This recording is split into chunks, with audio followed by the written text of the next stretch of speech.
Alright guys, it's Ted. Today I'm doing something different than normal. I'm going to go into a big strategy on spawn camping and spawn trapping players and demolition. Now, you could use this strategy for capture the flag also. However, there's a respawn penalty in capture the flag, so I don't suggest trying it. Your air support normally won't get you as many kills, and on average you won't do as well in a game. You'll notice all I play is demolition.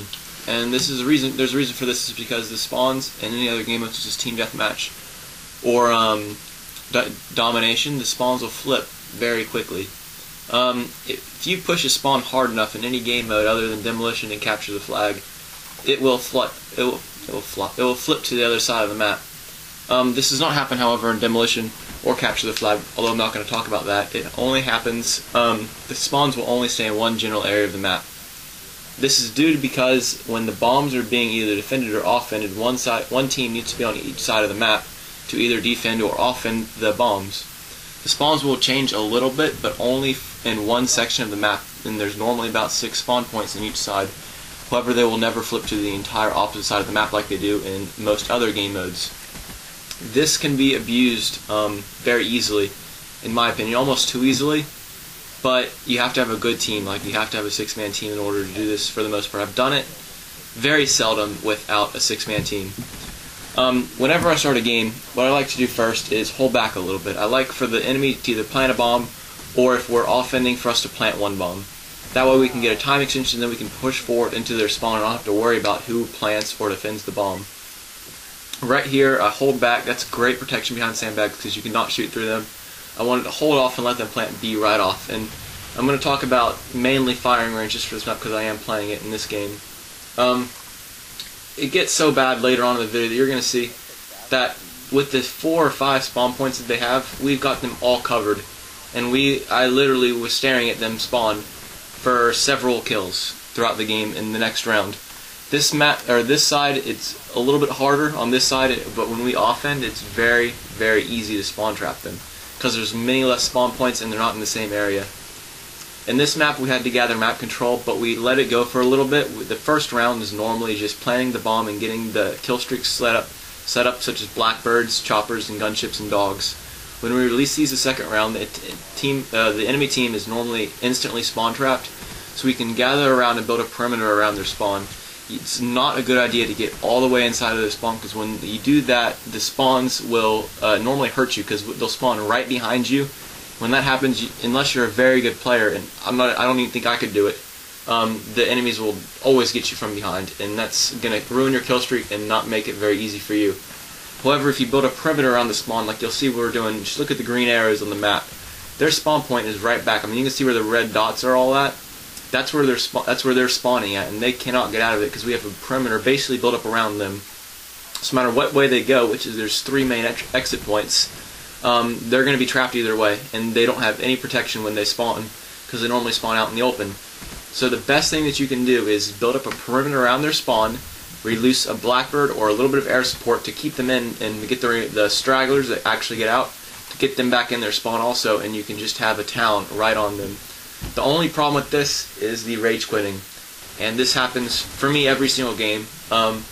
I'd say it didn't used to happen so much, but now that my team and I have gotten very good at this, it happens 3/4 of our games where the game will end due to everyone leaving and matchmaking not being able to find anybody quick enough. I still post these videos sometimes. I'll be posting a couple later on. I do a flawless on Nuketown, like 80-0 on Nuketown.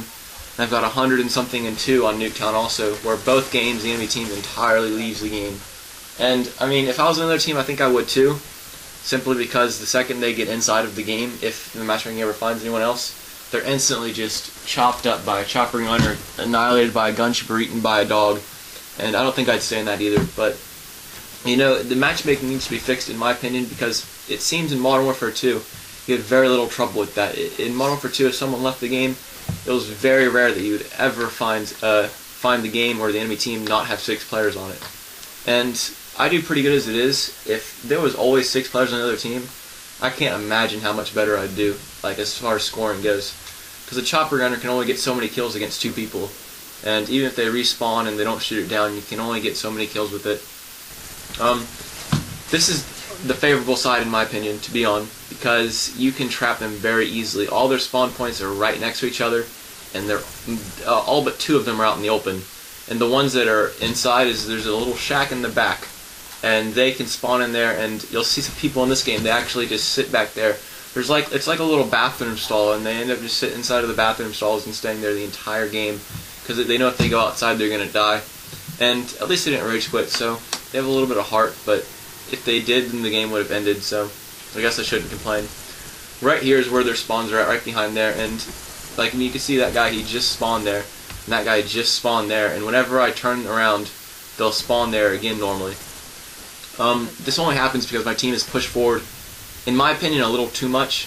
Like what I'm doing right here is a stupid move. I should never have gone forward that much, because there's two spawn locations behind me. And at the time I didn't realize that, but you can see them right there. They all just spawned there. And it's very silly of you to pass their spawn locations. Whatever I try to do now, and this is pretty early on in my getting with teams, but anymore, you really want to stay in front or behind of all their spawn locations, never in the middle. And you can see right there, I was in the middle of it, and right when I died, a guy actually spawned right in front of me, so I would have been dead either way.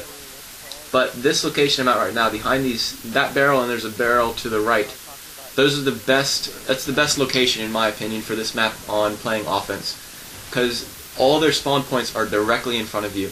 And if you can hold down that place either with a claymore or whatever you need, you'll pretty much do well. And as you can see, my teammates are pushed a little too far in their spawn, and we're completely watching them spawn. And it's great and all to watch them spawn. The only problem is normally they'll have an advantage in numbers, because when they spawn, sometimes they'll spawn in clumps. And although you may be a great player, sometimes you can't even take out all of them at once. And I was just abusing the situation right here, because I knew that my team was pushing forward a little too much. I told them to back out a little bit, and some of them did, some of them didn't, so they just kept spawning right in front of me. My highest kill streak in this game was dogs, which I wish I had taken off UAVs, and instead of put a chopper or something, I would have done a lot better. Because we didn't even need the UAVs. We had blackbirds up, I think, the entire game. And I know I had a couple backed up, because there were already some up there, and that's what I'm talking about right there. Those 2 barrels that I'm behind right now are the best cover, because you can't shoot through a barrel, and both sides are both sides of their spawn. So you can see every spawn location they're going to have between this side and the other side. Which I don't go to the other side because my teammates have that side covered. Here I get a little bit desperate for a gun. I don't think I remembered I had my commando already picked up, so I end up rushing their spawn right. I mean, you can see these people are just spawning right in front of me. I end up rushing their spawn here in a second to get a gun, and I think I even died because of it, but I did have the commando as a secondary. It's fun to watch your gameplay back, because you realize what you did wrong or what you could have improved on. Right there, this gun is actually a beast. I never realized the M16 with an ACOG was any good, but I had a lot of fun with it right here, and I seemed to do very well with it at least. It had a suppressor on it too, which made me invisible on radar. But these people were bad. I actually watched a couple of them through in the file share as I watched it. I watched my game, and then I watched it back later on from another person's perspective that was on the other team. And they were just getting annihilated. Like, there was a couple people that I could tell were pretty good players, and even they couldn't do anything. I mean, when you have dogs and gunships and blackbirds, even the best player can be turned bad, which is why I enjoy playing with teams. Because the amount of blackbirds and air support we had up, I could never have accomplished strictly by myself, and I wouldn't have been able to get into the position to even gather the air support if I hadn't been on a team. I really commend all the YouTubers out there that can go into a match solo on Domination or Ground War and pull out a 50-1 game, because I mean, those are the true good players. Here right now, I mean, I know I'm a good player, but I don't think I could pull off what I do without a team. I know I couldn't. Organization is heavily required, and I think that's one of the best things that I'm good at, if that made sense. Best things that I'm good at, because if it takes, I'm not going to say it takes too much skill to run a team and tell them to plant one bomb or drop the other one, but if you're pretty serious about Xbox and you want to get great games, I do suggest getting with some friends. If you've got any friends from school that you can play Xbox, just hop in a party with them and just try what I do. I mean, what I always do is, I'll tell you just a quick synopsis. For each round you want to let them have one bomb, or you need to plant one bomb. And then the first round of the game, you always want to win. So if you're defending, let them have one bomb and then guard the other one with your life, or just build up a perimeter around their spawn so they can't get out of their own spawn, and thus they can't plant a bomb. If you're offending the first round, then you do want to plant both bombs, However, there's no rush. If you plant the first one, you get a 3-minute time extension, leaving upwards of 4 to 5 minutes in a game. There's really no reason to plant the second one instantly unless you just want to get the win and go home with the celebration. But if you want to get a lot of kills also, then you could just let the game last about 4 more minutes before planting the other bomb. When the bomb plants, the countdown timer stops, and you have 45 seconds for the bomb to go off, so you don't have to plant the bomb with 45 seconds left. You only need to plant the bomb with about 10 seconds left so you can actually get the plant down. And while I'm at it, just a quick note is that the planting a bomb takes 5.5 seconds. So if you know, and so same time to defuse. So if you notice that you only have 4, 3, 2, 1 seconds left, don't go for the bomb. There's really no point to it. You're not going to be able to do anything, and if you're trying to defuse it, you're actually going to blow yourself up.